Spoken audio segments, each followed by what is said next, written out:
அதாவது நாம வந்து ஸ்கூல் படிக்கும்பொழுது இப்போ நினைச்சு பார்க்கும்பொழுது நமக்கு தோணும், ஏன்டா இந்த காரியத்துக்கெல்லாம் நான் எதுக்காக வந்து அடி வாங்கியிருக்கணும்.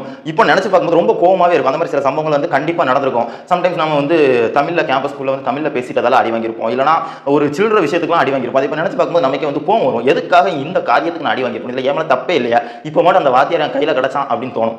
இப்போ இந்த குழந்தைங்க வந்து நாளைக்கு வளர்ந்து நினைச்சு பார்க்கும்போது எவ்வளவு வந்து மன உளைச்சலுக்கு ஆளாகும்.